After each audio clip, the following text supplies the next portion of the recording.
Now, democracynow.org, The War and Peace Report. I'm Amy Goodman with Juan Gonzalez.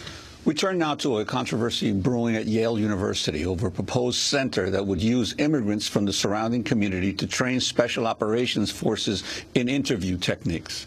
The center would be funded by a $1.8 million grant from the Department of Defense and could open as early as April. It would be housed at the Yale School of Medicine and led by Charles Morgan, a professor of psychiatry, who previously conducted research on how to tell whether Arab Muslim men are lying. Morgan declined our request for an interview, but in January he spoke with the Yale Herald.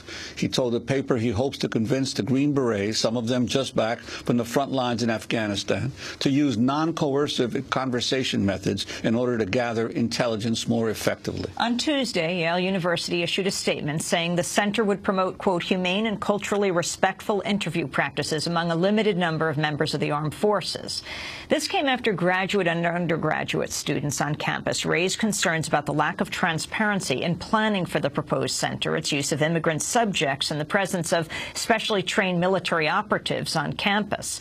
Alumni and members of the psychiatry profession have also spoken out against the center. For more, we're joined by three guests: Michael Siegel, professor of community health sciences at Boston University School of Public Health and a 1990 graduate of the Yale School of Medicine. He's written to the medical school's dean to express his opposition to the proposed center because it violates its stated mission, he says.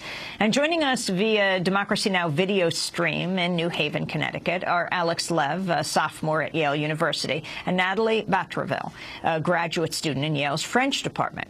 They co-authored an editorial titled "DoD Plans Are Short-Sighted, Unethical." We welcome all of you to Democracy Now! Natalie, let's begin with you. What are your concerns? What do you understand is proposed for the Yale campus at the Yale Medical School? So we found out about this through the Yale Herald and the Yale Daily News. We also realized later that there was an article published in the New Yorker about this proposed center. And our first concern is that, there was really no consultation of the student body. There was no consultation of the faculty or of representatives of the communities that these practices, these techniques are going to be honed on, are going to be practiced on by the military. And so our first concern is for transparency, and our concern is also that there has been an increase in recent years in the influence of the military in universities, in the presence of programs, designed to help the military achieve its goals, and we would really like, for this, we'd really like to make an intervention in terms of drawing a line and figuring out, what is ethical, what is unethical, what is the relationship. How does this affect immigrant communities in New Haven? How does this affect the student body? And so we'd really like more transparency, and we'd like to have an open discussion about the role of the military in the university. And Michael Siegel, your concerns about this, Yale University is insisting that this is much ado about nothing. On Tuesday, the university issued its first public statement on the center, saying the center would be, quote, an educational and research center with the goal of promoting humane and culturally respectful interview practices among a limited number of members of the armed forces, including medics. Has been proposed by a faculty member in the Department of Psychiatry at Yale. And they go on to say that the center would initially be funded by the Department of Defense, but no formal proposal has been submitted yet to the university, and such a center would only be established and funded after rigorous academic and ethical review, and only if its goals are consistent with the university's educational and research missions, and its research is determined to be conducted to the appropriate stringent standards. So they're basically saying the safeguards are already in place, and the critics are raising problems that don't yet exist. Your response? Well, it's certainly good that the university is going to take a serious look at this. But I would point out that there was already research conducted at the School of Medicine, which I believe violated research ethics. In 2010, a study was published in which researchers at the School of Medicine studied the use of advanced interrogation techniques to determine whether suspected Islamic terrorists are telling the truth or not. And this study involved Arab immigrants and other Muslim immigrants in New Haven, and basically used these immigrants as guinea pigs to test out advanced interrogation techniques. And I think that not only is this unethical, but it violates informed consent, because were these subjects given full information about the Central Intelligence Agency and its use of advanced interrogation techniques. But the bigger problem here is that this is not medical research, and it violates the mission of the medical school. This has nothing to do with whether we should be conducting advanced interrogation. It has to do with whether the School of Medicine should be involved in developing advanced interrogation techniques. The mission of the School of Medicine is to improve the practice of medicine and to improve, to treat disease and improve health. There's no way that this research has any relationship to improving disease or improving health. This is strictly research designed to develop advanced interrogation techniques. That's a military goal, a military responsibility, and it has no place at a school of medicine. Well, let me read part of a comment by Professor Morgan that was posted online under a blog post criticizing the proposed center at Yale University where he would train special operations forces and interviewing techniques. He wrote, quote, "I'm opposed to the terrible interrogation methods we have all learned about in the news from the previous and current administrations. I have no interest nor involvement with any activities that would support or aid interrogation efforts, and you are very close to libel by implying this." Professor Siegel, your response. Well, I think that we have to separate two issues here. The first issue is the proposed center, and then the other issue is the already conducted research.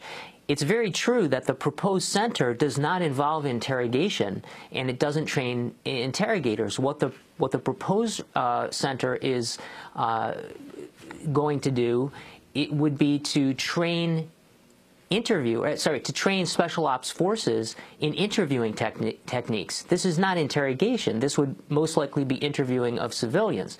So Dr. Morgan is absolutely correct in pointing out that center doesn't involve interrogation. However, the previous research that he conducted that was published in 2010 does involve the use of advanced interrogation, and specifically what that involved was monitoring the electrocardiogram, basically using special equipment that was put on the subjects, on these Arab subjects, to monitor their heart rhythm and their respiratory rate while they were undergoing interrogation. And they were put in the position of simulating the position of a suspected Islamic terrorist, and they actually did conducted a mock situation where they either were instructed to lie or not to lie. And so clearly this previous research that was done is involved in the development of advanced interrogation techniques. But I would argue that even the proposed work, which has nothing to do with interrogation but just with interviewing, has no place at the Yale School of Medicine, because the School of Medicine should not be a place for military training to achieve military objectives. If these were military physicians coming in to learn medical techniques, or nurses or other military health personnel, that would be fine. That would be perfectly appropriate. But the School of Medicine is not the place to train military personnel in interviewing techniques. And I'd like to ask Alex Lev why you got involved in this effort, and what's been the reaction among other students, undergraduate and graduate students at Yale, over the controversy? Sure. I got involved after it came to the attention of a group that I'm involved in on campus called Students Unite Now. It's a sort of student organizing group that tries to make Yale more accountable to its constituents. So when we saw that the Yale Herald and the Yale Daily News had reported on this center only 2 months before they reported it was scheduled to open, that seemed to us like a really good example of the problems that we see commonly at Yale. So, for example, it seemed to us that this was another example of Yale's lack of transparency. So recently, Yale went through a lightning-fast presidential search process to find the successor to President Levin, who's stepping down. It took 2 months. There was no input from students. Yale has also moved ahead with a plan to erect a campus in Singapore, a liberal arts campus in Singapore, which a country with human rights issues, and faculty and students have expressed concern about that to no avail. And so with this example, it was only through a fluke that we even found out about this center before it was opened. And we think that it raises serious questions about, for example, the mission of the university. The statement that the university gave recently makes it sort of sound like these Green Berets are going to be trained in almost bedside manner, the type of thing that the psychiatrists use already and that they train their students of medicine in. But that seems inconsistent with a lot of the information that we've received about the center. For example, they will be bringing in theatrical pickpocket Apollo Robbins to teach at the center in the sort of methods of deception and manipulation of attention that he has developed as a pickpocket. So all of these pointed to a lack of transparency, and especially after we wrote the op-ed, it's been getting a lot of attention on campus. There's certainly students who support the center, but there's also a growing number of students, undergraduate and graduate, who do feel like there are problems with this center and are worried about how it will impact New Haven's immigrant community, and how it just sets even further precedent for both the mixing of military objectives, U.S. military objectives, with university objectives, and Yale's lack of a need to sort of consult the people who will be affected by these decisions before making them. Natalie Batcherville, can you talk about your own personal background that makes you raise questions about what Yale is doing? Mm-hmm. I mean, I think a lot of students, either based on their personal background or based on the research that they've conducted, research in terms of the history of the U.S.'s involvement, the history of U.S. foreign policy, are really concerned about, the fact that intelligence, one of the stated goals of the center was to improve the quality of military intelligence. And military intelligence does not exist in a vacuum. It has objectives, and we have to question what those objectives are. And in terms of, the cases that I'm most familiar with, one of them is my personal family's history. My family is from Haiti. Haiti was occupied by the United States between 1915 and 1934.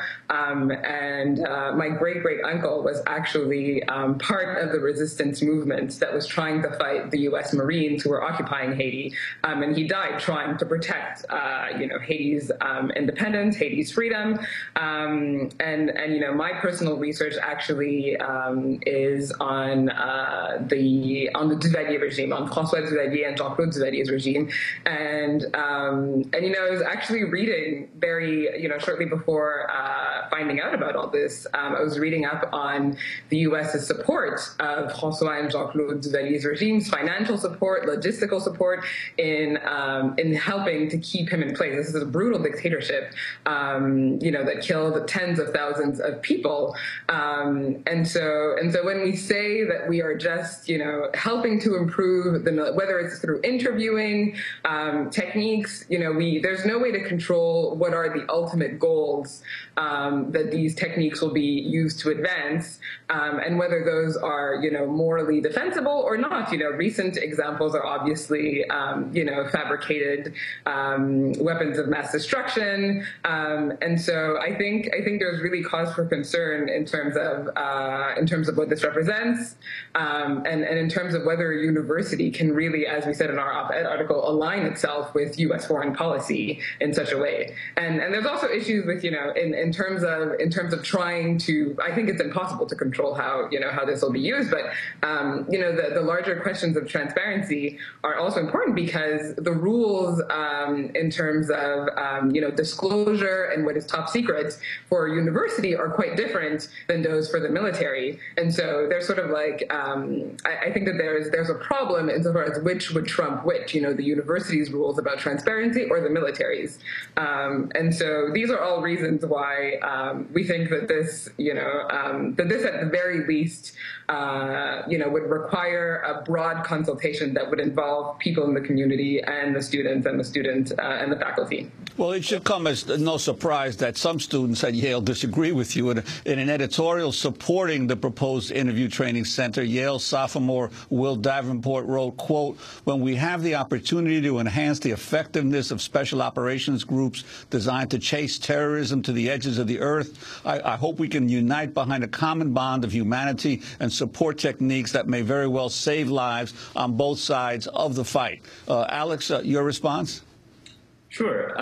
I think that, his statement that these special operations forces are designed to chase terrorism to the very ends of the earth, the response to that is exactly what Natalie was just talking about.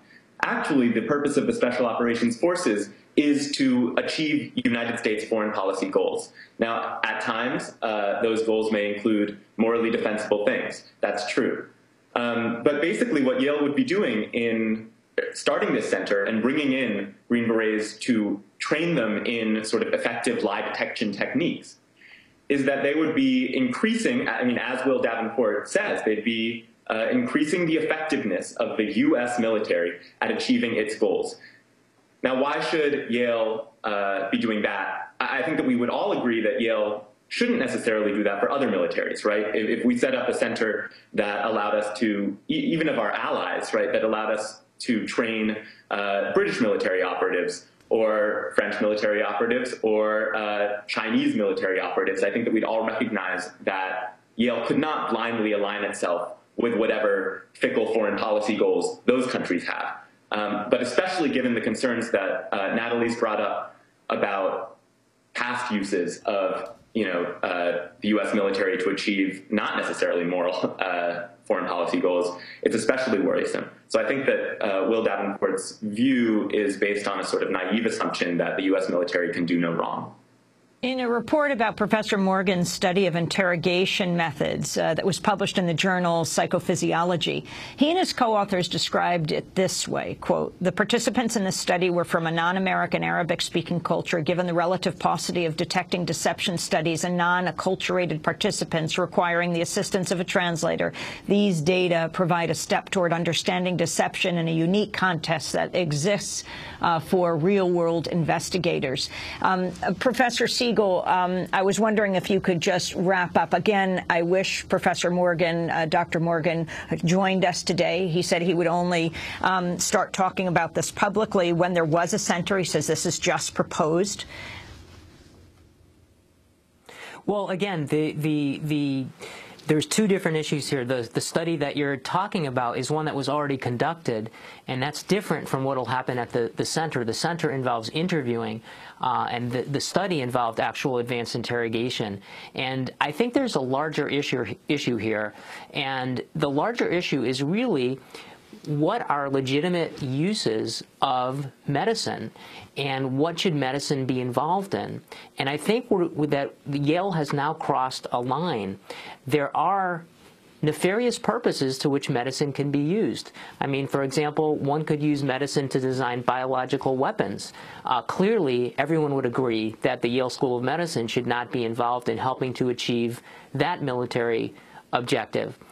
But I think that using the practice of medicine and medical research to help design advanced interrogation techniques, or even just regular civilian intelligence gathering techniques, interviewing techniques, is not an appropriate use of medicine. The practice of medicine was designed to improve people's health. And the School of Medicine should not be taking part in either training or research that is primarily designed to enhance military objectives. That's not an appropriate use of medicine. And the bottom line is, I think it's a perversion of medicine. And that's the greatest harm that I fear that is coming from this. Well, I want to thank you so much for being with us. Michael Siegel, Boston University professor of psychiatry, a 1990 graduate of Yale Medical School, has written a letter to Yale Medical School saying he will not support the school anymore if they do open the center. Natalie Bottreville is a Yale graduate student, and Alex Lev, Yale sophomore, both wrote an op-ed piece in the Yale paper protesting the establishment of this center. And we will continue to follow the controversy, so stay tuned. This is Democracy Now! We'll be back in a minute. Thanks so much for watching this report from Democracy Now!, your daily independent global news hour. We don't accept advertising or corporate funding, but rather rely on donations from viewers like you. Please make your contribution by visiting democracynow.org. We need your support today to keep bringing you this hard-hitting, in-depth reporting.